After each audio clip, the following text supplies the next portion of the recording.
All right. The title of my Devo is How to Battle. There's a consistent theme in what God is teaching me lately. It started with our book study in March. We connected fast at my table and determined that we were warrior princesses as we learned how to overcome Satan in our thought lives. We pictured ourselves with swords of the Spirit and shields of faith, conquering the fiery darts that came at us. During that time, I was also battling a cold. I know that health and wholeness are mine, and I sent Satan packing time and time again. But that cold, that ugly vermin stuck around. Did I not have enough faith? I even went to a conference where a speaker asked who wanted healing. After a moment of protest in my head, I decided it was important enough to climb over the seats. That evening, I was convinced that I received healing. The next morning, I woke up coughing. And also in this time frame, as my coughs were decreasing, I started experiencing sciatic nerve pain. The pain was exhausting, preventing me from doing the many things that I know God had me working on. The interruption, the pain, the illness, the lack of sleep, and attacks in the middle of the night were not God.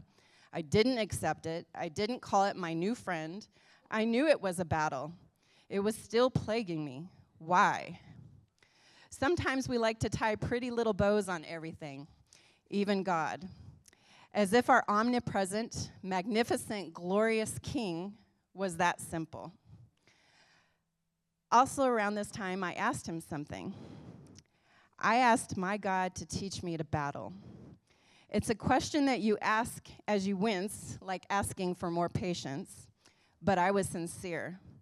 I want to be a faithful servant on the battle lines next to my King. This world is in pain, and I know why. So I asked him to teach me to battle. Here's what I began to learn about battling. His word is the sword of truth, or sword of the Spirit, which is truth. This is important. This is important. See, there's attack.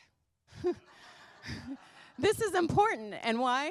Because Satan's main character trait is lies. He twists, distorts, counterfeits, tries to replicate, but he's a big liar. Have you ever been lied to and didn't know you were being lied to? Do you know how you can prevent this from happening? Read his truth. Soak it in until it comes out of your mouth like a sword. Also, prayer. Prayer is Prayer is me connecting and communicating with the King on the battlefield. I can tell him what I am seeing on the battle lines, all who are struggling and in need. I can ask for courage, for help, for strategy. I will know what he wants me to do as he speaks to me. I hear his voice. And also, worship. Worship is warfare. In the middle of the storm, in the middle of the joy, in the middle of whatever, wherever, worship the King. Oh, I just felt him. Ugh. Did God send me pain? Absolutely not. But God uses everything for his glory. Did Satan think I would crawl into my bed and never come out, thinking that life was over and never get to the things that God has for me? Absolutely. That is his purpose, to kill me, to steal everything from me, to destroy me, my dreams, God's plans and promises. But God, he taught me to battle. Back to my pain story.